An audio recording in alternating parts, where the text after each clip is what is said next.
என் பேர் Loki. Welcome back. இன்றைக்கி நம்ம பார்க்க போகிறது fated to be loved by the villains. இதோட எபிசோடு 9க்கு ரெடியா? நீங்கள் ஒரு வேளை எபிசோடு 8 மிஸ் பண்ணியிருந்தா ஃபீல் பண்ண வேணாம். கீழே லிங்க் கொடுத்துருக்கேன், அதை யூஸ் பண்ணிக்கோங்க. வீடியோ ஸ்டார்ட் ஆகிறதுக்கு முன்னாடி அந்த லைக் பட்டனை ஒரு தட்டிட்டு நம்ம சேனலுக்கு சப்ஸ்கிரைப் பண்ணிக்கோங்க. சரி வாங்க, டைம் வேஸ்ட் பண்ணாமல் இப்போ ஸ்டோரிக்குள்ளே போகலாம். அதனால் நான் இனி கவலைப்பட தேவையில்லை, நான் உன்னை ப்ளஸ் பண்ணி முடிச்சிட்டேன்னு சொல்கிறாரு. நம்மால் ஆமாம் தேங்க்ஸ்னு ரொம்ப இன்னசென்ட்டாக சொல்கிறான். ஏன்னா அந்த அங்கிள் எந்த பவரையும் காட்டாமல் சும்மா உட்காந்து பேசிட்டு தான் இருந்தார். ஆனால் பிளெஸிங் முடிஞ்சிருச்சு. பக்கத்தில் இருந்த இன்னொரு ஏஞ்சல் இதை பார்த்துட்டு ஒரு சாதாரண மனுஷங்கிட்ட போய் ஏன் இதெல்லாம் சொல்லிக்கிட்டு இருக்கீங்கன்னு கேட்குறான். அதுக்கு அந்த அங்கிள் ஏஞ்சல் செம்ம கடுப்பாக அந்த ஹோலி மட் கிளவுட்ஸை மூவ் பண்ணி முடிச்சிட்டியா நீன்னு கேட்குறாரு. ஆமாம் முடிச்சிட்டேன்னு சொல்லிட்டு அந்த ஏஞ்சல் நம்மால் பக்கம் ஓடி வரான். இதோட இந்த எபிசோடு முடியுது. எபிசோடோட ஸ்டார்டிங்லேயே நம்ம ஆளுக்கு அந்த அங்கிள் ஏஞ்சல் சொன்னது ஒன்றும் பெருசாக புரியலை. ஆனால் ஃப்ரெண்ட்லியான மான்ஸ்டரா, இதுக்கு என்னடா அர்த்தம்? அப்புறம் மேக்னிஃபிசன்ட் மேன்னு வேற சொல்கிறாரு. ஒருவேளை நம்மளை ஓவராக எஸ்டிமேட் பண்ணுறாரோன்னு குழம்புறான். அப்போ மறையிறதுக்கு முன்னாடி அந்த அங்கிள் ஏஞ்சல் நம்ம ஆளை என்கரேஜ் பண்ணுறாரு. உன்னை நீ நம்பு, நான் உனக்கு கொடுக்குற சின்ன விஷயமா இருந்தாலும் அதை நம்புன்னு சொல்லிட்டு மறைகிறாரு. உடனே நம்ம ஆளுக்கு முன்னாடி இருந்த அந்த கேட்டு க்ளோஸ் ஆகுது.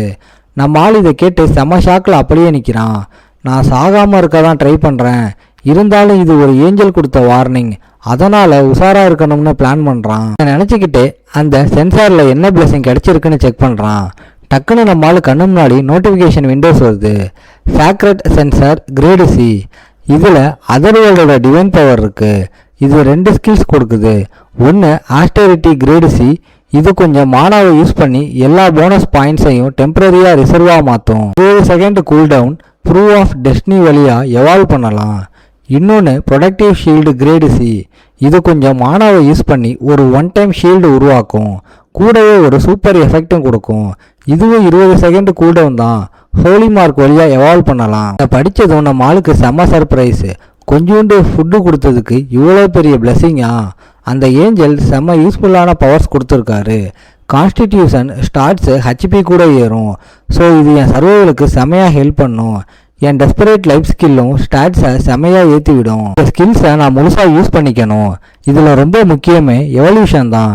இந்த வேர்ல்டில் கிராஃப்டி பண்ண விஷயங்கள் நேச்சுரலாகவே பர்ஃபார்மன்ஸை இம்ப்ரூவ் பண்ணும்.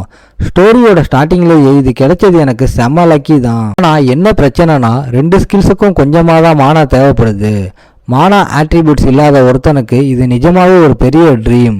இப்போ என்கிட்ட அதிக மானா இல்லைனா நான் வேறு வழியில் அதை சப்ளிமெண்ட் பண்ணணும். அதுக்காக தான் நான் இங்கே வந்தேன். மாலி இப்போ நிறைய ஸ்டூடெண்ட்ஸுக்கு நடுவில் நிற்கிறான். நம்ம ஆளுக்கு முன்னாடி இருந்தவன் நம்ம ஆளு எதையோ யோசிச்சுக்கிட்டு நிற்கிறத பார்த்து கடுப்பாகிறான். கவனமே இல்லாமல் இருக்கிறது உன்னோட ஸ்ட்ரென்த்தாக என்ன? நீ ஒரு 2% டீம் ஃபார்ம் பண்ணணும்னு சொன்னல. 2% டீம்னா என்னன்னு உனக்கு தெரியும் தானே? அப்புறம் எங்கே உன் டீம்மேட்டுன்னு கேட்குறான். அதுக்கு நம்ம ஆளு செம்மகத்தாக சிரிச்சுக்கிட்டு அவள் சீக்கிரம் வந்துடுவான்னு சொல்கிறான். நம்ம ஆளோட கான்ஃபிடென்ஸை பார்த்து அந்த ஸ்டாஃப் கிண்டலாக சிரிக்கிறான். ஹா உன்ன மாதிரி ஆளுக்கு யார் வருவான்னு கேட்குறான். அவனோட அந்த லுக்கை பார்த்ததும் நம்ம ஆள் ஸ்ட்ராங்காக, நான் ஒன்றும் போய் சொல்லலை, கொஞ்ச நேரத்தில் இந்த இடமே பேக் ஆகிடும், என் டீம்மேட்டு சும்மா ஃபேமஸ் இல்லை, வெயிட் பண்ணி பாருன்னு சொல்கிறான். சொல்லிட்டு தன்னோட வாட்சை பார்க்குறான். ஏன்னா பிளாட் படி அவள் இப்போ இங்கே வரணும். நம்ம ஆளு நினச்ச மாதிரியே பின்னாடி இருந்த அந்த ஸ்வாட்ஸ் உமன் எலிஜாவோட வாய்ஸ் கேட்குது. ஹலோ, இது மான்ஸ்டர் ரிசர்ச் ரூமான்னு கேட்குறா. அந்த ஃபெமிலியரான வாய்ஸை கேட்டதும் நம்ம ஆளு திரும்பி கையை தூக்கி அவளுக்கு ஹலோ சொல்கிறான். நம்ம ஆளுக்கிட்ட இந்த சேஞ்சு வர காரணமே அந்த அங்கிள் ஏஞ்சலை மீட் பண்ணது தான். அவனுக்கு ஹீரோவோட சேர்ந்து இருக்க இஷ்டம் இல்லை. ஆனால் அந்த ஏஞ்சல் சொன்னதுக்கு அப்புறம் அவன் கொஞ்சம் மாறிட்டான். ஆளு விஷ் பண்ணதை பார்த்து எலிஜாவுக்கு கொஞ்சம் ஸ்ட்ரேஞ்சாக இருக்குது. நம்மளும் சும்மா இல்லாமல் முன்னாடி பேசின மாதிரி இப்போ நாம் ஃப்ரெண்ட்ஸ் ஆகலாமான்னு சொல்கிறான். இப்போ ஃப்ரெண்ட்ஸ் ஆகிறதுல தப்பில்லைன்னு சொல்கிறான். உடனே கேமரா எலிஜா பக்கம் திரும்புது. மாலு சொன்னதை கேட்டு அவள் அப்படியே ஷாக் ஆகி நிற்கிறா. நீ நிஜமாவே எக்ஸ்ட்ராடினரி தான் டட். நீ ட்ரை பண்ணுற எதுவுமே இங்கே ஒர்க் அவுட் ஆகாது. இப்போ மற்றவங்களை கடுப்பேற்ற தான் என்னை கூப்பிட்ருக்கியா? நான் இவ்வளோ நாள் செம்மையாக ஹராஸ் ஆகியிருக்கேன். நம்மளால நிஜமாவே லூஸானு அவள் மனசுக்குள்ளே நினைக்கிறா. டைம் வேகமாக போகுது. இப்போ சீன் நேராக அல்போன்டி அகாடமியில் இருக்கிற சிமுலேட்டட் டஞ்சனுக்கு மாறுது. நம்மளும் எலிஜாவும் பேராகி இப்போ ஒரு சிமுலேட்டட் பேட்டிலுக்குள்ளே இருக்காங்க. டார்க்கில் 2 ரெட் கலர் கண்ணு மின்னுறதை பார்த்து எலிஜா பயந்து போய் டட் உனக்கு நிஜமாவே இதெல்லாம் ஷோரானு கேட்குறா. அதை கேட்டதும் பின்னாடி இருந்த நம்ம ஆளு ஒரு மாதிரி ஃபேஸை வச்சுக்கிட்டு கொஞ்சம் நம்பிக்கை வைமா, நீ தானே என் கூட ஃப்ரெண்ட் ஆகணும்னு நினச்ச, நம்ம ஃபஸ்ட்டு மீட் பண்ணப்போ நீ என்ன போட்டு அடிக்க நினச்சது ஞாபகம் இருக்கா? அடி வாங்கினது நானா இருந்தாலும் எலிஜா கொஞ்சம் தயங்கிக்கிட்டே பதில் சொல்கிறான். இப்போ முன்னாடி மான்ஸ்டர்ஸ் அட்டாக் பண்ண வரதை சென்ஸ் பண்ண நம்ம ஆளு உடனே ஆர்டர் போடுறான், நீ ஃப்ரெண்டாக இருக்கணும்னா நான் சொல்கிறத ஃபாலோ பண்ணு. 9 மணி டிரெக்ஷனில் நேராக மொத்தம் 3 மான்ஸ்டர் இருக்குன்னு கத்துறான். நம்ம ஆளு சொன்னதும் எலிஜா வேகமாக 9 மணி டிரெக்ஷனில் திரும்புகிறா. அங்கே ஒரு ஓனாய் பெரிய பல்லோட அவளை அட்டாக் பண்ண பாஞ்சு வருது. ஆனால் நம்ம ஆளு முன்கூட்டியே அலர்ட் பண்ணதால் அவள் சிம்பிளாக தன்னோட ஸ்வாடை சுற்றி அந்த ஓனாயோட தலையை துண்டா வெட்டி சாய்க்கிறா. ஆனால் அவள் மூச்சு வாங்கிறதுக்குள்ள நம்ம ஆள் பின்னாடி இருந்து ஜாலியாக மேலே இருந்து இன்னும் 2 வருதுன்னு சொல்கிறான். டைம் அப்படியே ஸ்பீட் ஆகுது. இப்போது அவங்க முன்னாடி பெரிய வௌவால் வருது. நம்ம ஆள் நாலேஜை யூஸ் பண்ணி அது என்ன மான்ஸ்டர்னு டக்குன்னு கண்டுபிடிச்சி ஐடியா கொடுக்குறான்.